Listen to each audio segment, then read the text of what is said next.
Welcome to Bind EduTech, and we are continuing to uh, complete the chapter. We have already gone through the text portion or last paragraph of the text portion. पिछले video में मैंने आपसे discuss किया था और पिछले video में जो टेक्स्ट बुक में हम लोगों ने पढ़ा था उसके बारे में मैंने बताया कि नरेटर जो है वो सब के बारे में एक एक करके उनकी सहायता, उनकी खूबियाँ, उनका कॉपरेशन कैसे रहा, कैसे किसने कॉपरेट किया, ये बताते हैं one by one. Most of all वाला वर्ड अलग से याद रखना कि सबसे ज्यादा वो किसको अप्रिशिएट करते हैं, एक 7 साल की बच्ची को, उन्हीं की बेटी के बारे में बोला जाए सुजैन। और क्यों करते हैं, बहुत बड़ा रीजन भी है इसके पीछे, क्योंकि वो 7 साल की बच्ची इतनी समझदार थी कि उसने एक तो पहले अपने हेड इंजरी के बारे में सीरियसली नहीं बताया, ठीक है, और सिर्फ कहा कि बस थोड़ा सा चोट लगा है। वहां पे दिया हुआ है लेफ्ट आई के ऊपर, जबकि उसके हाथ में भी कट था, डीप कट, वो नहीं बताई उस समय। और बाद में क्यों नहीं बताई थी, क्योंकि वो सीधे बोली थी अपने फादर को कि मैं आपको बॉदर नहीं करना चाहती थी, या तो बॉदर वर्ड यूज कर लें या तो वरी वर्ड यूज कर लें। वरी, मैं आपको बॉदर नहीं करना चाहती थी, मतलब मैं आपका ध्यान, अगर मैं बता देती कि मुझे इतनी गंभीर चोटें लगी हैं और मेरे हाथ में भी कट लगा हुआ है, डीप कट है, अगर मैं उस समय आपको बता देती तो आप जो शिप को बचाने का भरसक प्रयास कर रहे थे, शायद उस प्रयास में कुछ कमी आ जाती। तो because the narrator was doing all his efforts to shape the ship, that is why her daughter did not tell her about her serious injury above the left eye and also about a deep cut in her arms. तो इसलिए सबसे ज्यादा उसको appreciate करते हैं, उसको, बेटी को। और फिर उसके कुछ फैक्ट्स दिए हुए हैं कि ये जो बोल रहे हैं कि उसकी बेटी को गंभीर चोटें थी, सीरियस चोटें थी, लेकिन उसने बोला था कि बस थोड़ा सा चोट है, थोड़ा सा इंजरी है, एंड आई एम ओके।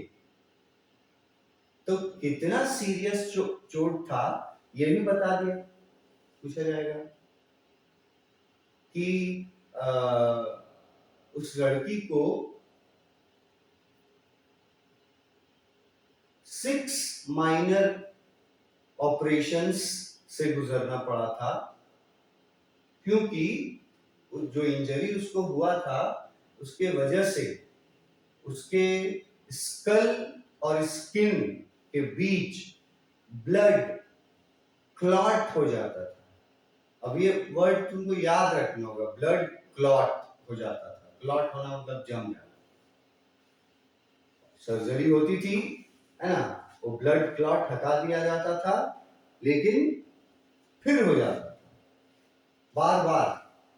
तभी तो 6 बार सर्जरी मतलब ऑपरेशन करना पड़ा। तो बार बार होने के लिए टेक्स्ट बुक में वर्ड यूज किया है रेकरिंग, बार बार हो जाता था। तो उसके लिए उसको बाद में उसको 6 इंजरीज फेस करने पड़े, ठीक है। और वो इंजरी में था क्या प्रॉब्लम, ये याद रखना कि ब्लड क्लॉट कर जा रहा था स्कल और स्किन के बीच बार बार।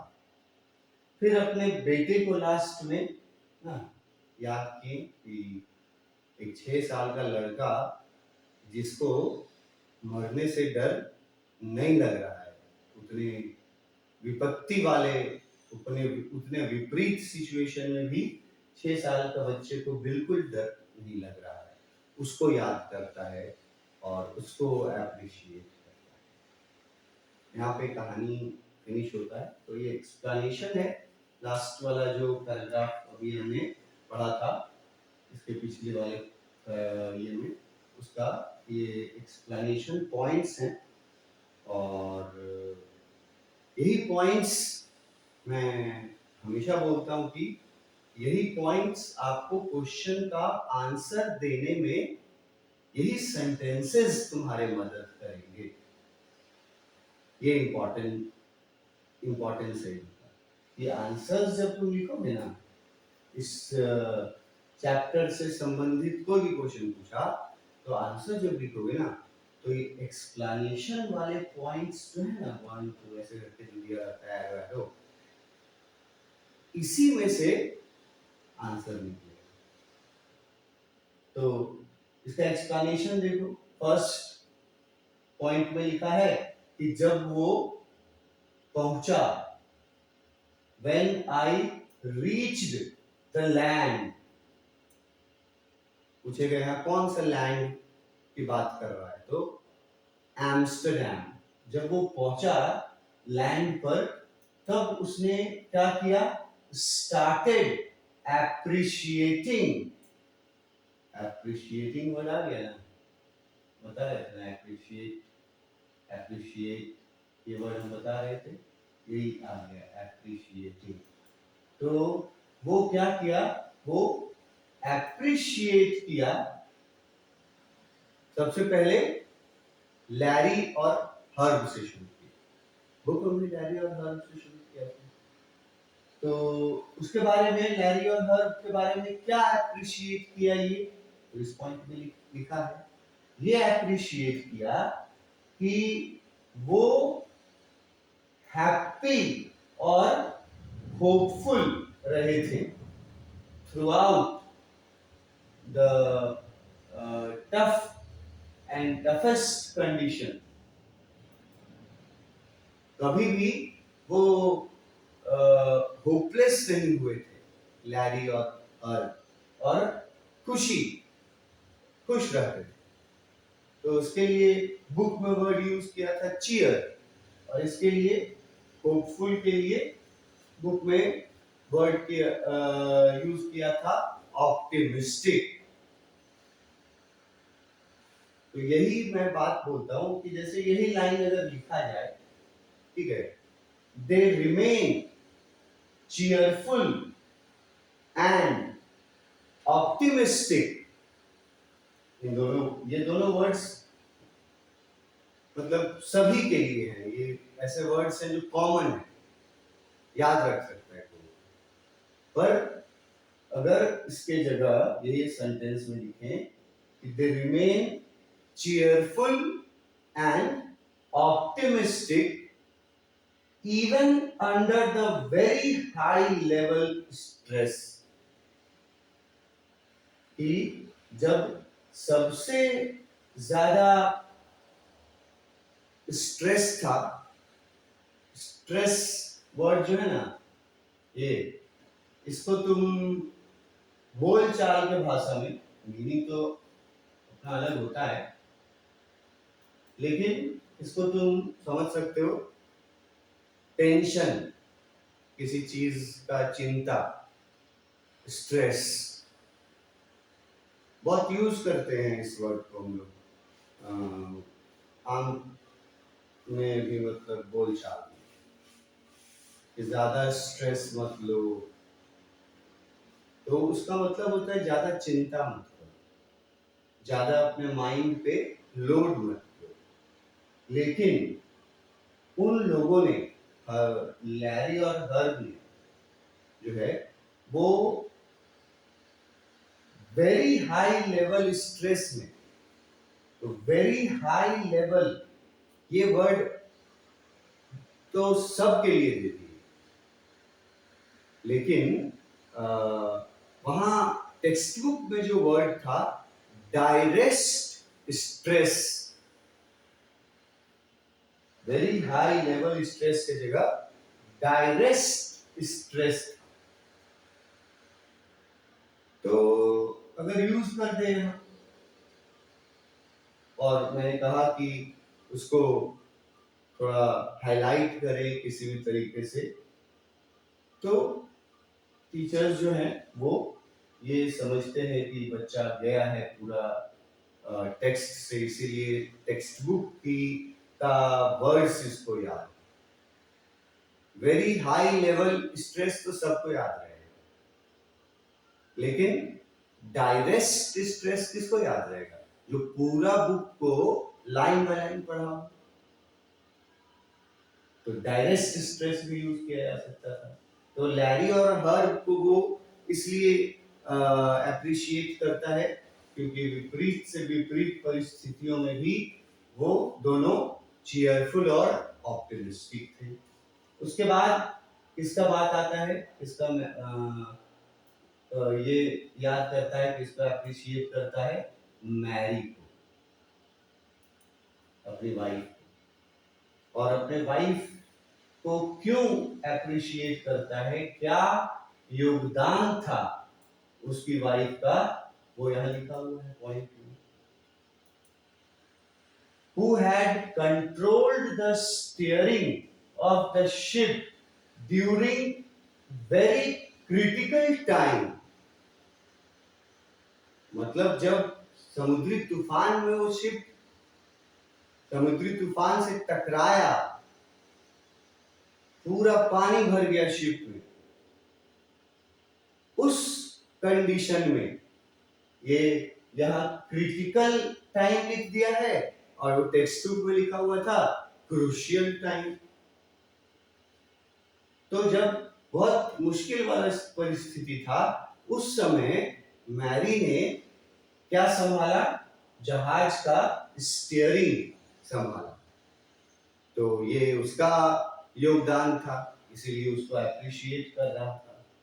उसके बाद उसकी बेटी जो पूछेगा कि सबसे ज्यादा उसने किसको याद किया? आई थॉट मोस्ट, सबसे ज्यादा इसने किसको याद किया? About a 7-year old girl. ये 7-year-old गर्ल अगर तुमसे पूछ दे कि किसके बारे में है, कौन है ये, तो तुम बता पाओगे ना, ये सुजैन के बारे में है, उसकी बेटी। और उसको क्यों अप्रिशिएट किया? क्योंकि she did not want us to bother। मैंने अभी बताया था आपको bother वर्ड, ये देखो, वो सबसे ज्यादा इसलिए अपनी बेटी के बारे में सोच रहा था और उसको अप्रिशिएट कर रहा था क्योंकि उस बच्ची ने अपने इंजर्ड हेड के बारे में और अपने डीप कट के बारे में नहीं बताया। क्यों नहीं बताया?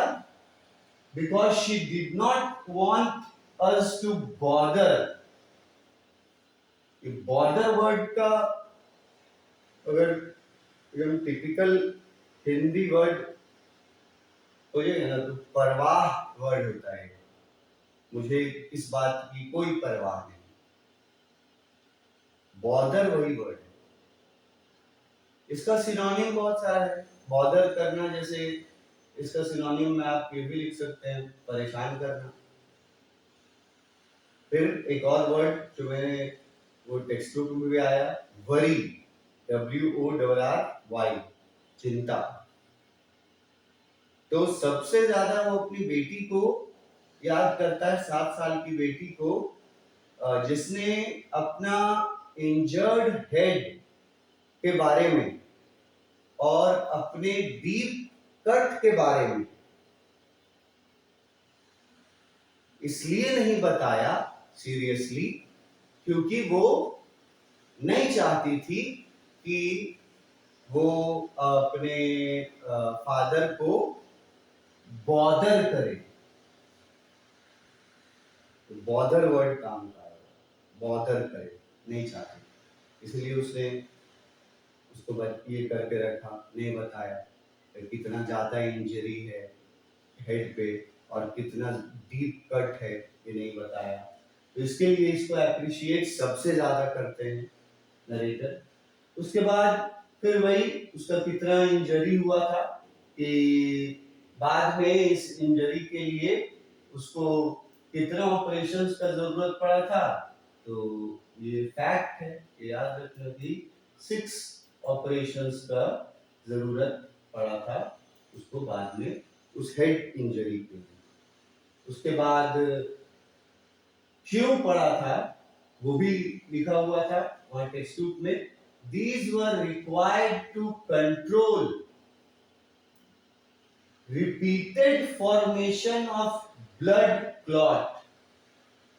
ये जो 6 सर्जरी करना पड़ा उस लड़की का, ये इसलिए करना पड़ा क्योंकि उसका ब्लड क्लॉट कर जा रहा था रिपीटेडली।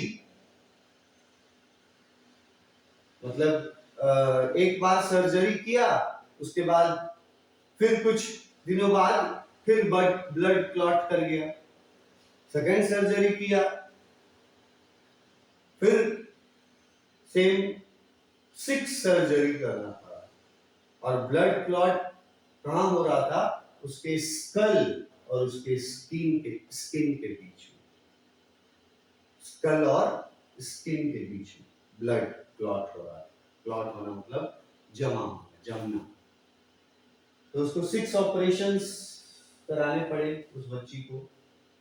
उसके बाद लास्ट में सबसे एक ही बचा अपने बेटे के बारे में। वो सोचता है, I also thought a lot about a 6-year-old boy who was not afraid to die।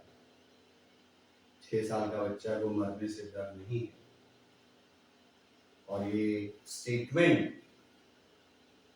उस बच्चे का है जो हम लोग टेक्स्ट बुक में पढ़े, और उसी स्टेटमेंट को टाइटल बनाया चैप्टर, जिसमें वो बोलता है कि डैड आप ये मत समझिएगा कि हम लोग डरे हुए हैं, हम लोगों को मौत से डर नहीं लगता अगर हम सब साथ हैं तो। ये कौन बोला था? उसका 6 साल का बेटा। तो उसके लिए वो अपने बेटे को अप्रिशिएट कर रहा था। यहाँ पे ये चैप्टर को फिनिश किया। अब टेक्स्ट बुक में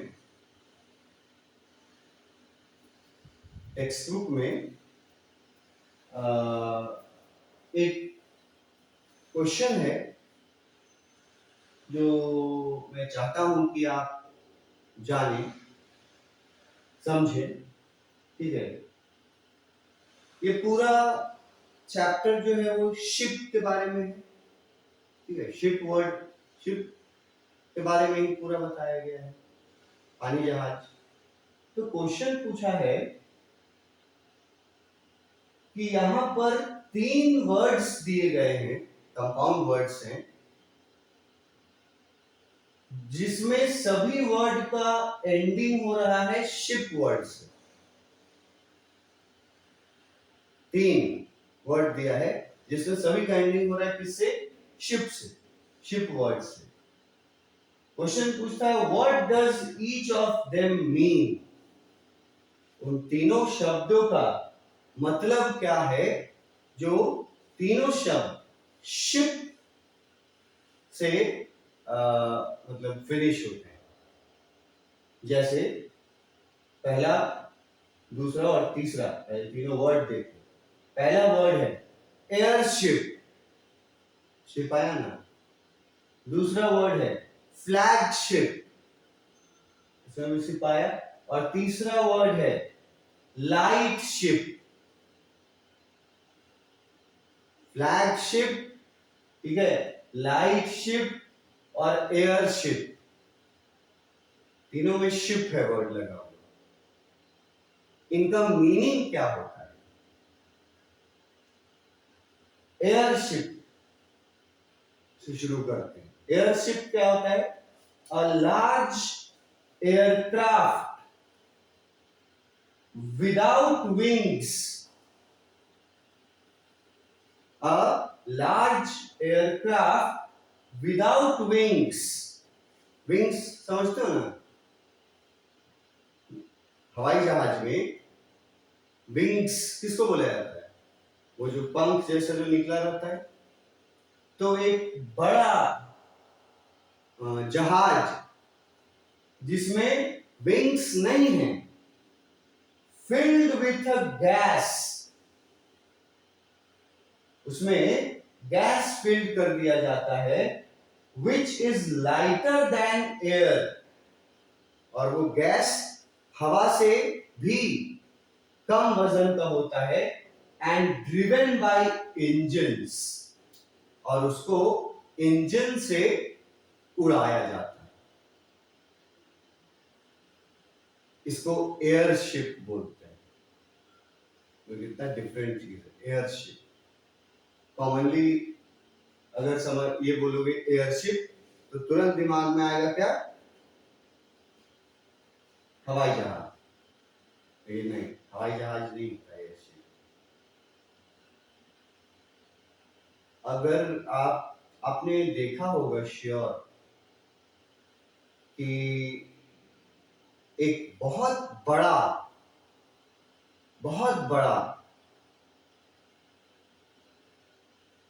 गुब्बारा जैसा चीज रहता है, बहुत बड़ा गुब्बारा, उसमें जगह बना हुआ होता है खड़ा होने के लिए या बैठने के लिए, और उस गुब्बारे में क्या भरा जाता है? एक गैस भरा जाता है जो हवा से हल्का होता है, वो गैस, जिस कारण वो गुब्बारा उड़ने लगता है। सब लोगों ने, अगर सोच के देखो, सब लोगों ने ये देखा होगा किसी फिल्म में, किसी पिक्चर में, कहीं कि एक बड़ा सा गुब्बारा होता है, बहुत बड़ा, उसमें एक जगह रहता है कुछ लोगों के लिए, लोग उसमें चढ़ जाते हैं, ठीक है, बैठते हैं या खड़े रहते हैं या बेल्ट सिस्टम जो भी रहता होगा, और उसमें गैस भरा जाता है, ऐसा गैस जो हवा से लाइटर हो, ताकि गुब्बारा ऊपर जाए। और उसको कंट्रोल कैसे करता है? इंजन लगा हुआ रहता है। तो इस तरह के गुब्बारे को एयरशिप बोलते हैं। इसके आगे हम लोग नेक्स्ट क्लास में जारी रखेंगे।